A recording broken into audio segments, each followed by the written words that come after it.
ne se limite pas seulement à guérir ton frère. Même après la mort, le témoignage a la capacité de produire la puissance de la résurrection. Alors, croire en Dieu, vous avez la puissance de la transformation. Si vous croyez à Satan, vous ne produira aucune vertu. Alors, je vais donner mon témoignage. J'ai un témoignage que je vais donner pour vous dire que si mon témoignage vient de Dieu, croyez et vous aurez la guérison. Croyez et vous aurez la solution à vos problèmes. Croyez et vous serez changés. Moi qui vous parle, je suis serviteur de Dieu. Je ne l'ai pas devenu parce que je ne voulais le devenir, non. Mais mon témoignage est ceci. Écoutez bien et retenez ceci. Le témoignage est l'ensemble des faits qui survient dans la vie de quelqu'un et qui accomplit un miracle. Alors, mon témoignage est ceci. Chaque fois que je visitais les serviteurs de Dieu, chaque fois que je rendais visite dans des églises, il y avait toujours des gens qui me retenaient pour me dire que tu es serviteur de Dieu. Moi, je n'y croyais pas, puisque j'avais mes projets à moi. J'avais fini mes études, je comptais même aller au Canada, je comptais même faire tout ce que je voulais.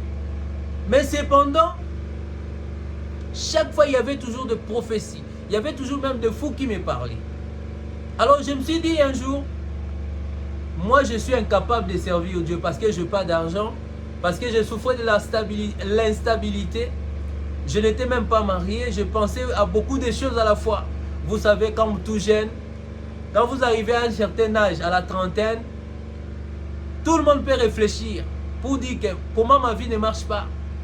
Que faire pour réussir? Et alors, quand vous n'avez pas de quoi vivre, vous êtes instable. Ça suscite beaucoup de réflexions. Et pour tout jeune qui réfléchit, pour un gars qui réfléchit, c'est normal. Mais la pensée humaine n'est pas celui de Dieu. Comme la Bible dit, le dit clairement, mes pensées ne sont pas des pensées des hommes. Alors, qu'est-ce qui est arrivé, mes frères et sœurs qui m'écoutaient? Écoutez-moi attentivement, ne zappez pas, restez là, écoutez. Ce témoignage est plus important. Alors, il est arrivé que je parte quelque part pour un service. Puisque je suis formateur, j'avais eu un contrat pour aller former les gens quelque part. Là où moi je vis en RDC à Kinshasa, dans la République démocratique du Congo. Il y a une ville où j'avais reçu mon contrat pour aller donner des formations en entrepreneuriat. Alors je suis parti. Arrivé là-bas, je me suis rendu compte que mes formations ne produisaient pas. J'ai donné des formations, je ne dormais pas, je faisais des lectures, j'étudiais, j'ai composé, je faisais tout des syllabus et tout. Mais au finish, je ne recevais pas grand-chose. Alors je me suis dit, je vois que la vie ne sourit pas pour moi. Alors, je vais faire un jeûne de 1 mois. Je vais jeûner jusqu'à ce que Dieu me répondra pour savoir pourquoi moi je suis né sur la terre. Parce que quand vous faites toutes choses et que vous voyez que rien ne marche, parce que ça peut arriver à tout le monde. Il y a des fois où le problème peut vous arriver comme ça et vous voyez, vous cherchez, vous essayez de comprendre et vous ne comprenez rien. Et en fin de compte, je me suis dit non, comme Dieu, je crois que Dieu parle par les témoignages que j'ai reçus de mes conducteurs, de mon pasteur.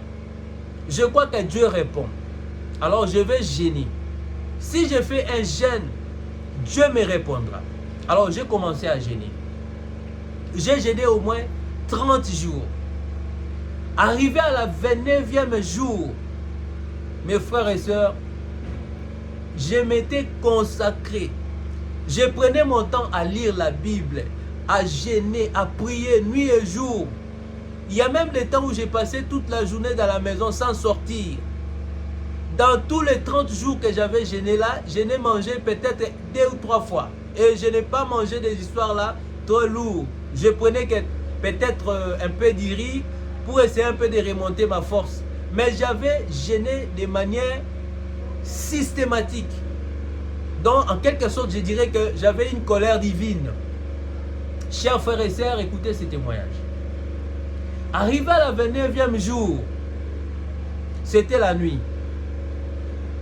J'avais une petite maison où j'ai loué, puisque j'étais là en voyage, j'étais là juste pour la formation, pour faire mon travail. Alors, j'avais une chaise à côté, et la nuit, tellement que j'étais dans la prière, j'étais dans la consécration, je vois quelqu'un qui est entré dans ma maison. Je dormais avec des cantiques. Je dormais toujours avec des cantiques à côté.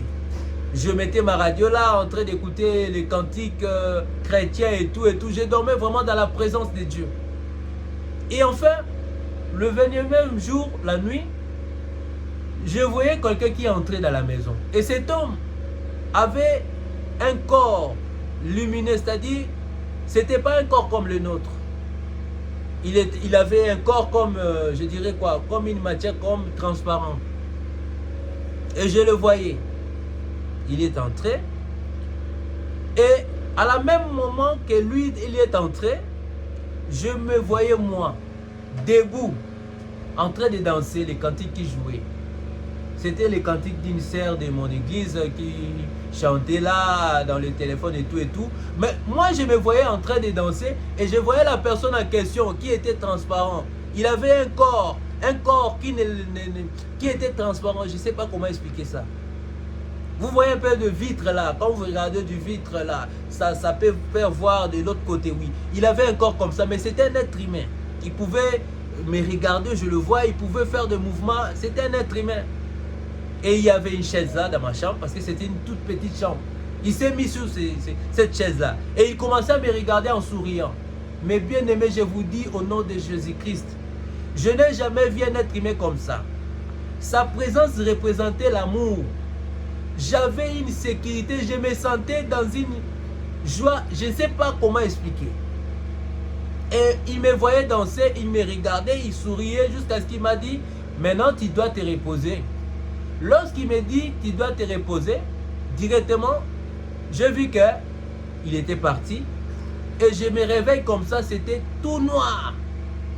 Alors dans sa présence, moi je pouvais voir qu'il y avait la lumière. Je voyais la maison était claire, il y avait la lumière, je le voyais assis là-bas, je voyais toutes choses là-bas et moi j'étais là à côté, je me voyais doubler. Je voyais un autre moi là-bas en train de danser et je voyais le monsieur assis là-bas qui était transparent. Et moi-même, je me voyais endormi comme ça. J'ai regardé tout ça comme dans un film. Et alors, lorsqu'il me parlait, mon fils, tu dois maintenant te reposer. Directement, il est parti. Et lorsqu'il part, je me suis réveillé normalement. J'ai essayé de voir, mais la maison était tout noire. Il n'y avait pas de courant. J'ai essayé d'allumer l'ampoule. Il n'y avait pas de courant. Mais je me suis dit, mais comment? Cette lumière venait d'où? J'ai compris que c'était une vision. Et j'ai prié, j'avais prié vraiment de tout mon cœur. J'avais compris que j'étais dans la présence de Dieu. Puisque j'étais dans la prière. Et l'objet de ma prière était que je voulais savoir pourquoi moi je suis né sur la terre. Je voulais comprendre pourquoi les difficultés, pourquoi rien ne marche dans ma vie. Mais cependant, le sommeil était venu et j'étais emporté dans le sommeil et je dormais déjà. Alors, arrivé à 6 h du matin, j'attends quelqu'un toquer à la porte. J'attends quelqu'un toquer à la porte pour me dire, Pasteur, mes frères et sœurs, je n'ai jamais pensé dans ma tête qu'un jour, moi, quelqu'un pourrait m'appeler pasteur. Puisque moi, je gênais plutôt pour que le Seigneur puisse me donner de l'argent. Pour que je puisse organiser ma vie, pour que je puisse me marier, pour que je puisse être stable. C'est tout ce que moi je voulais. Mais cependant, je vois quelqu'un toquer à ma porte. Arrivé, j'ouvre la porte, je vois quelqu'un, un fou. C'était à 6 h. Les gens dormaient encore, il y avait seulement quelques personnes qui balayaient le cours de leur parcelle. Et je vois quelqu'un à ma porte. Quand je dis à ma porte, ça veut dire que quelqu'un qui entre, qui ouvre la portée de la parcelle, entre dans la parcelle, il y avait plusieurs portes. Et cette personne n'est pas partie chez le voisin. Il est venu juste dans ma porte, devant ma porte à moi. Et il a toqué. J'ouvre la porte comme ça, il me dit, pasteur, je suis venu chez toi. Moi, je me suis dit, monsieur, moi, je ne suis pas pasteur. Veuillez partir. Vous vous êtes trompé de porte. Ce n'est pas ici. Et le fou me dira, je suis venu chez vous. Bon, moi, j'étais un peu troublé parce que je voyais quelqu'un de plus très sale. Il sentait l'odeur du whisky. Et alors, moi, je me suis dit, monsieur, va-t'en. Je refermais la porte. Et le monsieur était parti. Alors, moi, je continuais dans ma prière. Les derniers jours de ma consécration, puisque j'avais dit 30 jours, le 30e jour, c'était la fin de ce mois-là que je faisais mon jeûne. Mes frères et sœurs, ce qui était arrivé, c'était terrible, je vous dis. Et alors, le monsieur était revenu encore le lendemain. Le lendemain, à la même heure, j'attends quelqu'un toquer. Coco, coco, toujours le même monsieur. Parce que la première fois, quand il venait, il me parlait de Swahili que moi je ne comprenais pas. Alors le jour suivant, lorsqu'il est revenu, il parlait maintenant en lingala. Voilà, bonjour monsieur. Excusez-moi. La première chose qui m'a étonné d'abord, un fou qui parle correctement. C'est-à-dire quand vous voyez l'apparence de quelqu'un, vous voyez que ce monsieur est réellement fou. De la manière qu'il est habillé, de la façon qu'il vous parle, mais du moins les paroles sont claires. Monsieur, bonjour, je suis venu chez vous, pasteur. Bon, j'ai vu que c'était déjà sérieux. Quelqu'un qui revient 2 fois comme ça, donc je dois vraiment l'écouter. Alors, j'ai ouvert ma porte. J'ai pris ma chaise, je lui ai servi. Et j'étais à côté et je l'écoutais. Vous voyez, je suis venu chez vous. Je ne viens pas seulement à cause de moi, mais il y a quelqu'un qui m'a envoyé. Je me suis posé des questions. Qui t'a envoyé? Je pouvais... Écoutez, vous savez, l'être humain, nous avons un défaut, mes chers frères. Souvent nous prions, nous demandons que Dieu nous exauce. Souvent nous demandons que Dieu nous bénisse. Mais lorsque Dieu vient pour nous bénir, nous-mêmes nous commençons maintenant à douter. Vous voyez que là c'était mon cas. J'ai commencé maintenant à douter à mes propres prières, à l'exaucement de mes prières à moi. Moi qui demandais que Dieu puisse me parler, alors Dieu m'envoie quelqu'un pour me parler, Dieu me répond, alors je ne comprends rien. Alors, qu'est-ce qui s'est passé? Le monsieur me dit, ton Dieu m'envoie chez toi pour te dire que n'aie pas peur. Tu avais gêné pour savoir si tu es né, pourquoi. Voici la réponse. Écoutez-moi, exactement ce que je vous dis là. Voici ma réponse. Vous êtes né pour servir Dieu. D'ailleurs, le temps est déjà imparti, c'est-à-dire vous êtes en retard. Ce sont les paroles du fou. Vous devriez déjà commencer à servir Dieu il y a plusieurs années. Mais à cause de votre incrédulité, c'est pourquoi Dieu vous laisse souffrir. Sinon, il vous laissera souffrir comme ça jusqu'à ce que vous allez décider de les servir. Le fou répète encore, vous êtes né pour servir Dieu. Si vous servez Dieu, il vous donnera tout. Et il ajoute encore, moi qui vous parle, je ne vous connais pas. Et le fou était comme, je ne comprenais pas. Il comprenait même les pensées de mon cœur. Qu'est-ce qu'il disait encore? Il dit, moi je te parle des choses que ton Dieu m'a dit de te dire. Pourquoi tu doutes? Et il me dit, d'ailleurs, pour te préciser que ça ne vient pas de moi, tu as une fiancée. J'avais une fiancée. J'avais une fiancée et j'avais des problèmes d'argent et je devais faire tout pour avoir l'argent, ça ne marchait pas. Et le fou me rappelle que tu as d'ailleurs une fiancée. D'ailleurs, tu te bats pour avoir l'argent mais ça ne marche pas. Dieu me dit de te dire que par preuve que je te dise que tu as une fiancée qui s'appelle un tel, un tel. Il a cité même le nom de ma fiancée.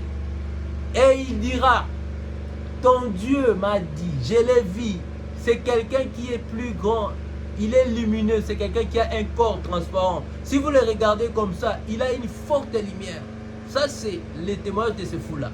Il a une forte lumière. Et ce monsieur m'a parlé, moi j'étais au 3e avenue. Mes frères et sœurs, ça c'est le témoignage d'un fou. Mais vous saurez ce que ça a produit. Ce n'était pas moi, c'était Dieu. Dieu a utilisé qui? Un fou. Pour me donner un témoignage vivant.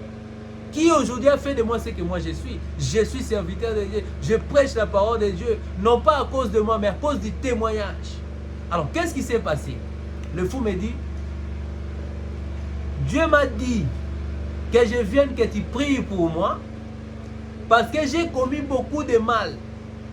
Tu es le seul qui peut prier pour moi pour que Dieu m'exauce, que mes péchés soient pardonnés. Mes frères, je ne m'en revenais pas. Moi qui n'ai jamais fait rien pour Dieu, je n'ai jamais prêché, je n'ai jamais prié pour quelqu'un, je n'étais seulement un simple croyant. Et le fou me dit que tu es serviteur de Dieu, tu dois prier pour moi, je dois confesser mes péchés devant toi. Mes frères, c'est terrible. Alors, je n'avais pas le choix. J'ai dit, pas de problème. Et le fou s'est agenouillé. Alors que moi j'ai hésité, le fou s'est agenouillé pour me dire, pose tes mains sur moi, je dois partir. C'est lui-même qui a pris mes mains pour le poser sur sa tête, pour commencer à confesser. Voici, j'ai fait ça. Il a fait des choses horribles, ce monsieur. C'était un monsieur normal. Mais il est devenu fou. Pourquoi? Parce qu'il était un criminel. Il a tué même des gens. Il a commis des choses terribles. Il a volé, il a escroqué. C'est quelqu'un qui produisait des faux billets. Un grand criminel. Il a fait des choses horribles. Mais je ne peux pas le dire ici. Parce que c'est les réseaux sociaux. Ce monsieur a confessé tous ses péchés. Et moi j'étais là, j'étais stupéfait, je ne comprenais rien. Mais dis-moi, je savais que ça vient de Dieu.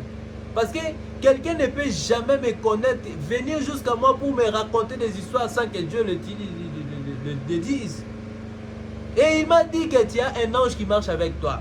Partout où tu marches, il est toujours là. Il est là pour te conduire dans ton ministère.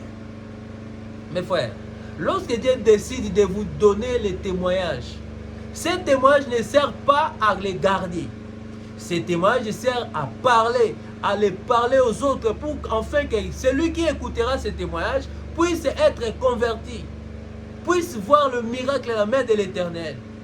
Et vous qui me suivez, si vous êtes arrivé jusqu'à ce moment à me suivre, c'est-à-dire vous êtes enfant de Dieu. Alors croyez à ces témoignages.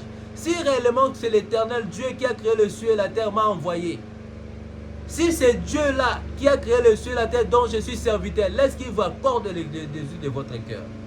Recevez la guérison, recevez la délivrance. Soyez bénis dans le nom puissant de Jésus-Christ. N'oubliez pas, abonnez-vous. Abonnez-vous massivement. Cette chaîne est réservée pour la parole de Dieu.